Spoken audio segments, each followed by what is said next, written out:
Howdy Moz fans, and welcome to another edition of Whiteboard Friday.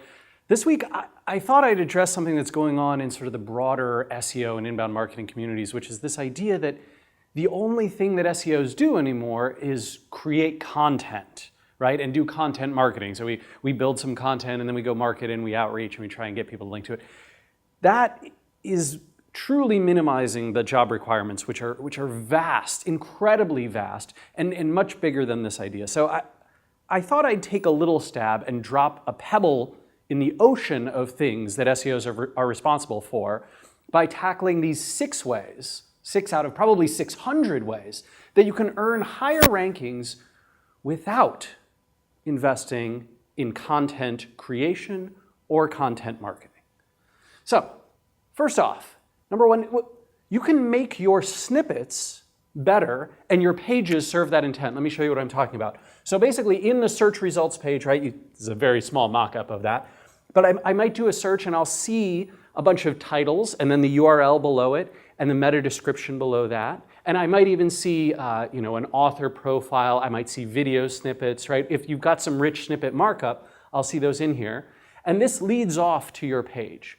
And by improving both the snippet here, right? So that could mean adding rel author, that could mean adding a video, that could mean adding some rich markup.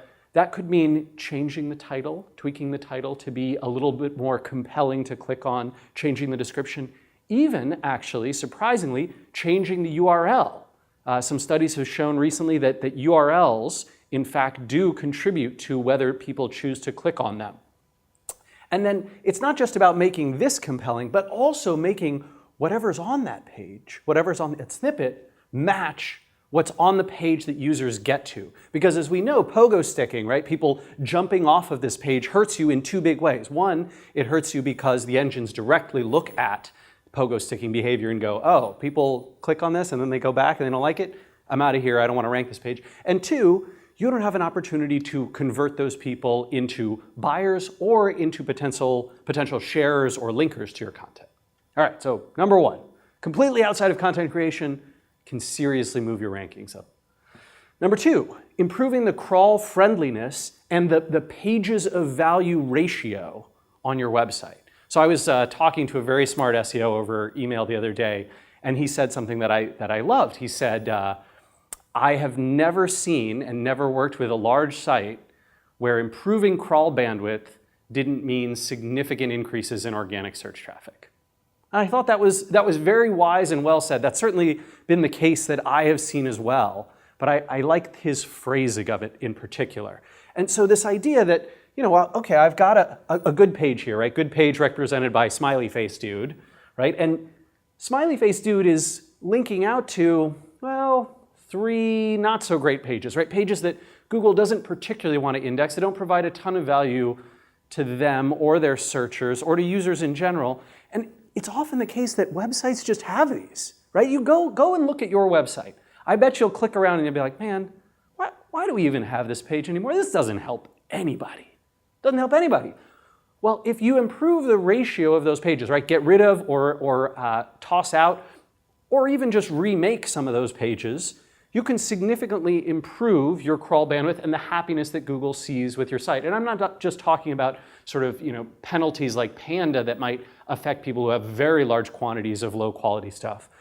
But in addition to this, in addition to the ratio, you can also look at your navigation. And if you've got something like this, right? So this is a pretty clean navigation system, right? This one page is linking out to 6 or 7 other pages. That's fine. But what about when I get to this page and he's linking to one other page, who links to one other page, who links to one other page, who links to one other page, who links to another page that's actually a duplicate of that first page I was talking about. Improving this kind of stuff, right? Making these models of navigation clean, making your site more indexable, making your navigation get you into deep pages in fewer clicks, and making all of the pages accessible rather than having to go down these wormholes can really improve your site's traffic as well.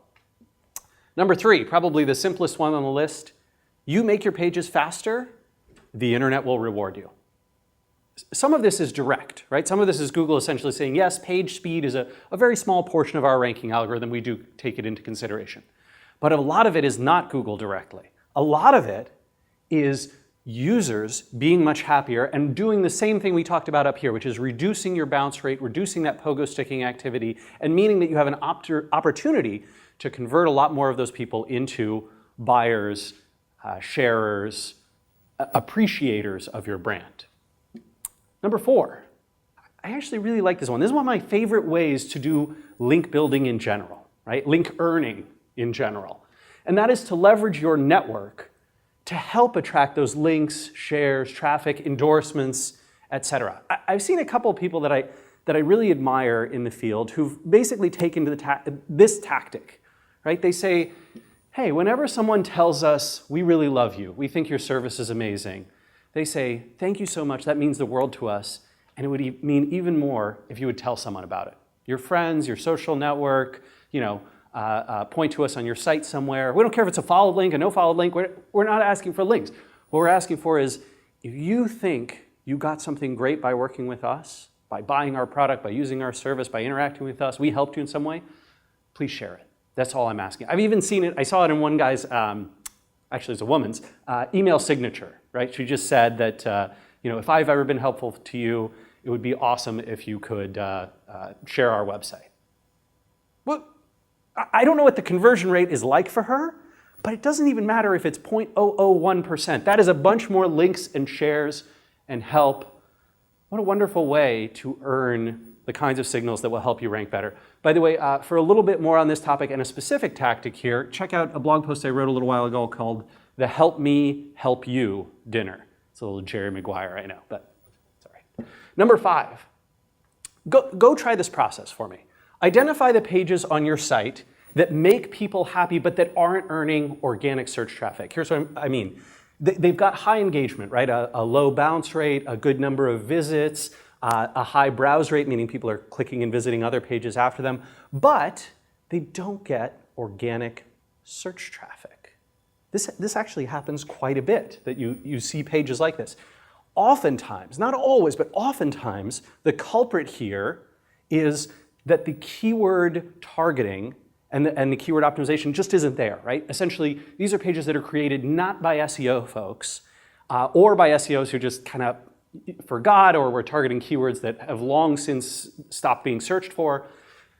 Go improve those. Go find the keywords that those pages should be ranking for, and then update the page, the titles, the content a little bit. You usually shouldn't have to tweak much of the content at all on the page in order to get the targeting right and dialed in just a little bit. Sometimes you might even change the URL and then you can do a URL rewrite or a 301, that's fine too.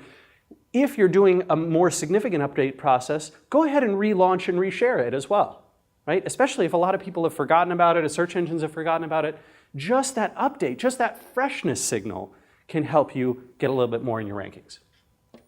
Last thing I'll mention, I don't know where the ideas come from that classic link building is entirely dead. It's not. And one of the things that is truly still alive and still very powerful is what I'd call classic competitive style link building. So this, I recognize that kind of low quality guest posting and directory link building and a lot of these other more manual, scalable features have really gone away. But classic competitive link building is still just as valuable as it ever has been. And not just for SEO, but for the traffic you can earn from those places too.